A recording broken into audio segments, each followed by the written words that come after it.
ቤተሰብ እኔ ግን የገረመኝ ማለት ነው በትላንትና ቪዲዮ የአብርሃም ድርቅና የአብርሃም አክቲንግ የአብርሃም የውሸት ጥግ።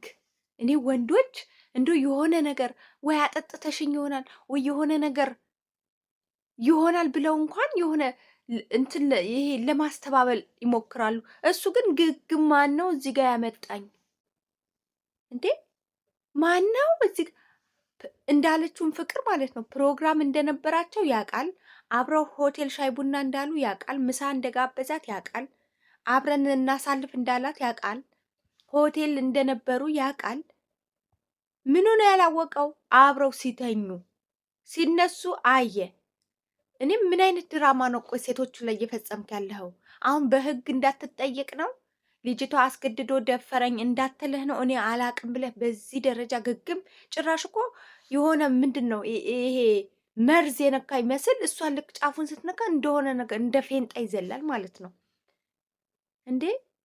ቀድሞ ነበር እንጂ መጥኖ መደቆስ አለች አያቴ። ወይ አብርሃም ጉደኛ! ለካ ጅሬ ሴቶችን እንደዚህ እየቀፈልክ ነው ለካ ጉድ ምሰራቸው። አሁን እኮ ካሜራ ላይ ያየነው ነው እንግዲህ ከካሜራ ጀርባ ስንት ሴቶች ህይወታቸውን አበላሽተው ይሆናል።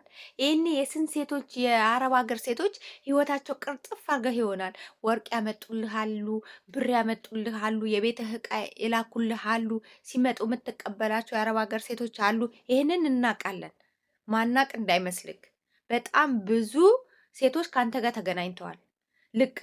ተቀበለን በቃ ያንተ ወዳጅ ስለሆኑ። አንዳንዶቻቸውማ ፍቅርም የያዛቸው አሉ። የሄርሜላ ፍቅረኛ እንደነበረ ከነ ፍቅር ጋር ፍቅር እንደነበረ ከሄርሜላ ከሩታ ፍቅረኛ እንደሆነ እያወቁ የአረብ ሀገር ሴቶች በጣም ብዙ ሴቶች። ቤተሰብ እንዳትከራከሩኝ በዚህ ላይ እኛ የምናውቀው ነገር ስላለ ማለት ነው። ወርቅ የአንገቱ ወርቅ የገዙለት የአረብ ሀገር ሴቶች ናቸው። የአብርሃም ደጋፊ ነን ብለው በቴሌግራም አስተባብለው ነው። የቤቱ ዕቃ በሙሉ በአረብ ሀገር ሴት ነው የሞላው። ከዛ ኢትዮጵያ ሲገቡ ደግሞ ኤርፖርት የክፍለ ሀገር በብዛት የክፍለ ሀገር ሴቶች ናቸው። አዲስ አበባ ላይ ማረፊያ ስለሌላቸው ቤቴ ላሳርፋችሁ እያለ ይወስዳቸዋል። ወይኔ ወንድሜ እህቴ አይዞሽ እኔ አለሁልሽ እያለ ይወስዳቸዋል። መጨረሻ ደግሞ እንግዲህ ምን እንደሚያደርጋቸው እንግዲህ ፍቅር ማለት በጣም ስማርት የሆነች በጣም አዋቂ ናት የምንለው በጣም ቀልጣፋ ልጅ ናት፣ የልጅ አዋቂ ናት የምንላት ሴት ናት። እንግዲህ ከሱ ጋር እንደዛ ስትርመጠመጥ ያየ ነው። ሲጀመር አስገድደሹ አይደለም አስገድዶሽም አይደለም ተፈላልጋችሁ ነው። መጀመሪያ እንዳልሹም እንደተባለውም ፀጉር ቤት ሳትገቢ በፊት ከንፈር ላይ አሟሟቃችሁ መኪና ውስጥ ተሳስማችሁ ሳይበቃሽ ደግሞ ወጥተሽ መስኮቱን ልትገነጥዩ ቤተሰብ የመኪናውን መስኮት ልትገነጥለው ምንም አልቀራትም። ከዛ እንግዲህ ፀጉሯ ከተሰራች በኋላ ተደዋወሉ፣ ሆቴል ተቀጣጠሩ፣ ፕሮግራም ነበረን። ምን አይነት ፕሮግራም ነው የሚኖራችሁ? ከሄርሜላ ውጪ ፕሮግራም እንዴት አንተ ትይዛለህ? ሲጀመር አብርሽና ፍቅር እንዴት ሊገናኙ ቻሉ ነው ይሄ ትልቁ ነጥብ። እንዴት ሊገናኙ ቻሉ? እዛ ጋር የነበረው ሩታ ቤት ከትላንት ወደ ምናምን ያየ ነው። ማን ነው ሄርሜላ ቤት አይደለም ያየ ነው። እሺ ከሄርሜላ ተደብቆ ነው ማለት ነው ፍቅር ሊያገኘ ሄደው። ስለዚህ አንተ ፈላጊ ነህ፣ ወጣም ወረደም ታውቃለህ፣ አውቀህ ነው ስሜትህን ካበረድክ በኋላ ፍላጎትህን ካረካህ በኋላ አላቅም ብለህ ሪያክት ታረጋለህ። ጭራሽ እንደደፈረች አይነት ነገር ልታሳይ አንተ እሷ አስገድዳህ ምናምን። ኧረ ሼም ነው አብርሃም። እውነት አንዳንዴ እንደው ሰው ምን ይለኛል እንኳን ባትል ፈጣሪ ምን ይለኛል። አደባባይ ካሜራ ደቅናችሁ እውነት እኔ ካሜራ ተደቅኖ እንደዚህ ጉድ እኮ ነው። ኧረ ሼም ነው እውነት። አንቺ እኮ እኔ እውነት ፍቅር ራሱ ማለት ነው ባልሽ ከማይሆነው ልጅ የልጅሽ አባት ካልሆነ ሰው ፍቅረኛሽ ካልሆነ ሰው እንዴት አልጋ ድረስ ሄሽ?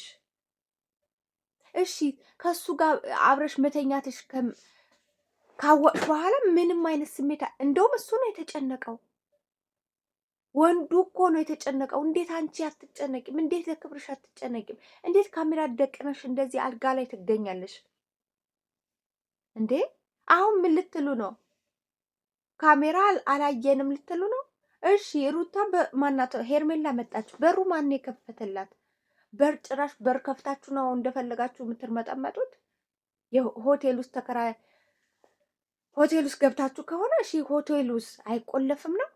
ያለ ፍቃድ ነው የሰው ሩም ተዘሎ የሚገባው? እኔ አልገባኝም። ወይስ ህዝቡ ላይ እንደተባለውም እየተጫወታችሁ ነው እንዴ? ወይስ በቃ ምንም አያመጣም ህዝብ ያን ቪዲዮ ምንድን ነው በመኪናው ስንሳሳም አየ። ምን መሳሳም እኮ በጣም ቀላል ነው። ስለዚህ ዋናው ነገር ለምን አናሳያቸውም ብላችሁ ነው ጭራሽ ቤርጎ ድረስ ካሜራ ደቅናችሁ ይሄ ዝሙት እያስተላለፋችሁ በኦርቶዶክስ ሃይማኖት የማይፈቀድ በእስልምናው የማይፈቀድ ድርጊት ነው ያደረጋችሁ። ወጣቱ ነው የሚከታተላችሁ። እናንተን የመሆን አላማ አለው። በጣም ተለውጣችኋል፣ ተቀይራችኋል። እዛ አዳዲስ ታዳጊ ወጣቶች እንደ አብርሃም መሆን እፈልጋለሁ፣ እንደ እነ ፍቅር ዩቱበር መሆን እፈልጋለሁ፣ እንደ ሩታ ዩቱበር ታዋቂ መሆን እፈልጋለሁ እያሉ እኮ ብዙ አላማ ያላቸው ወጣቶች አሉ። ለወጣት ለእህቶቻችሁ ለወንድሞቻችሁ ይሄንን ነው የምታስተምሩ? አገራችሁ የቡታጀራ ዩቱበሮች ሲባሉ ዝሙተኞች ተብለው እንዲጠሩ ነው የምትፈልጉ? እኔ በጣም በጣም በቃ ደበራችሁኝ ከምር። ሁላችሁም ሴቱም ወንዱም የሆነ እራሳችሁን በቃ እንደ ቆሻሻ ነው ያደረጋችሁ። ምንም አይነት ክብር የሌላችሁ ሴት